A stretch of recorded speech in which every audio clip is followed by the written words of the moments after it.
ಬೆಳಗಾವಿ ಕ್ಷೇತ್ರದ ಬಿಜೆಪಿ ಅಭ್ಯರ್ಥಿಯಾಗಿ ಮಾಜಿ ಮುಖ್ಯಮಂತ್ರಿ ಜಗದೀಶ್ ಶೆಟ್ಟರ್ ಕಣದಲ್ಲಿದ್ದಾರೆ. ಅವರಿಗೆ ಮಾಜಿ ಶಾಸಕ ಮಹದೇವಪ್ಪ ಯಾದವಾಡ್ ಅವರ ಸಮಸ್ಯೆ ಕಾಡುವಂತ ಸಾಧ್ಯತೆ ಇತ್ತು. ಆದರೆ ಈಗ ಯಾದವಾಡ್ ಅವರನ್ನ ಸಂಧಾನ ಮಾಡೋದರಲ್ಲಿ ಬಿಜೆಪಿ ನಾಯಕರು ಸಕ್ಸಸ್ ಆಗಿದ್ದಾರೆ.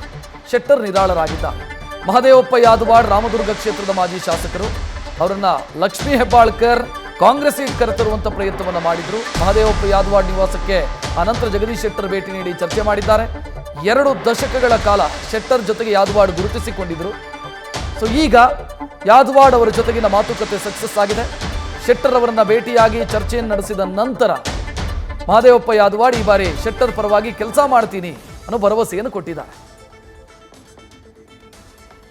ಹೆಚ್ಚಿನ ಡೀಟೇಲ್ ನೀಡೋದಕ್ಕೆ ನಮ್ಮ ಪ್ರತಿನಿಧಿ ಶ್ರೀಕಾಂತ್ ಫೋನ್ ಸಂಪರ್ಕದಲ್ಲಿ.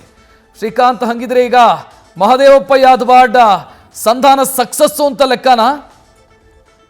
ಹೌದು ರಕ್ಷತೆ, ಏನಂತಂದ್ರೆ ಇವತ್ತು ಜಗದೀಶ್ ಶೆಟ್ಟರ್ ಅವರು ಏನು ಬೆಳಗಾವಿ ಲೋಕಸಭಾ ಕ್ಷೇತ್ರದ ಬಿಜೆಪಿ ಅಭ್ಯರ್ಥಿಯಾಗಿರುವಂತಹ ಜಗದೀಶ್ ಶೆಟ್ಟರ್ ಅವರು, ಹಾಗೇನೆ ಬೆಳಗಾವಿ ಜಿಲ್ಲೆಯ ಬಿಜೆಪಿ ನಾಯಕರು ಇವತ್ತು ರಾಮದುರ್ಗದ ಮಹದೇವಪ್ಪ ಯಾದವಾಡ್ ಅವರ ಮನೆಗೆ ಭೇಟಿ ಮಾಡಿ ಅವರ ಜೊತೆ ಸುದೀರ್ಘವಾಗಿ ಒಂದು ಅರ್ಧ ಗಂಟೆಗಳ ಕಾಲ ಮಾತುಕತೆಯನ್ನು ನಡೆಸಿದ್ರು. ಇತ್ತೀಚೆಗೆ ಅವರು ಏನು ವಿಧಾನಸಭಾ ಚುನಾವಣೆ ನಡೀತು, ಬಿಜೆಪಿಯ ಟಿಕೆಟ್ ಆಕಾಂಕ್ಷಿಯಾಗಿದ್ರು. ಸಹಜವಾಗಿ ಅವರಿಗೆ ತಪ್ಪಿಸಿ ಬೇರೆಯವರಿಗೆ ಅಲ್ಲಿ ಟಿಕೆಟ್ ನೀಡಲಾಗಿತ್ತು. ಅಂದಿನಿಂದಲೂ ಸಹ ಅವರು ಬಿಜೆಪಿ ಎಲ್ಲಿದ್ರು ಸಹ ಅವರು ಅಷ್ಟಾಗಿ ಏನಂತಂದ್ರೆ ಬಿಜೆಪಿ ಜೊತೆ ಏನಂತಂದ್ರೆ ಹೊರಗಡೆ ಬಂದು ಪ್ರಚಾರವನ್ನ ನಡೆಸಿರಲಿಲ್ಲ. ಜೊತೆಗೆ ಈ ಬಾರಿಯ ಲೋಕಸಭಾ ಚುನಾವಣೆಯಲ್ಲೂ ಸಹ ಅವರು ತಟಸ್ಥ ನಿಲುವನ್ನ ತಾಳಿದ್ರು.